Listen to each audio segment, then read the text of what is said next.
আইনের কথা আর যদি সমঝোতা হিসেবে লিবের চাই উভয় পক্ষে মানা লাগবে। তিনটা পক্ষ আছে, তিনটা পক্ষে এক হওয়া লাগবে। কথা শুনে না আছে এগুলো যে পেশাল গুলো পারলেন সব ফাও পেশাল, একটা পেশালের সিরিয়াল নেই, গ্রহণযোগ্য নাই। মাছের বাজার যেমন তো ই করছে 10 টাকা তুমি 20 টাকা 30 টাকা দামা দেবে হচ্ছে, কোনো কাজ হচ্ছে না। যেমন ঘটনা হচ্ছে বিষয় কাগজের পেশাল মারা লাগবে সোজা হিসাব, তাদের কেনা কি করলে না করলে দেখার বিষয় নেই। শুরুতে কালি করে আজকে 2 আমি নাচ্ছে, এর আগে আমি কালি করে পড়ে গেছি 77 দাগে 12 শতক আপনার করে রেকর্ড, জমি হাতে 11.5 ঠিক মিলছে তো? মিলছে। আরো আমি নাসে 100 আমি নালে 12 মানার ভাবি না 12 মানে হয়নি। কোথা ক্লিয়ার, এক দুই মতো ক্লিয়ার। এই দাগত 6 দাগত আসে জমি হওয়া লাগবে 20, সেটা হয় আছে 21।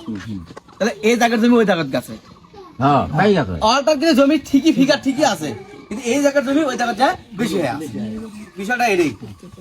এই 78 দাগে ওনার জমি কেনা হচ্ছে 12 শতক, আর ওই জায়গা থেকে কেনা হচ্ছে 6 শতক। 12 আর 6 18, 2 দাগে জমি কেনা। তাহলে এই দাগটা নকশায় এখন এদিক করে কাটছে 12 শতক, আর 20 শতক বলট এদিক করে। উনি জমি কিন্তু এই পাতাল দিক করেই খাচ্ছে, নকশা কাটছে এদিক করে। তাহলে এখন এই দিক করে যখন কাগজ অনুযায়ী জমি বেট পেট যাবো, তখন আপনি আমরা এই উত্তর দক্ষিণ ছাড়া পূর্ববর্তী আমরা দিয়ে যাবো না।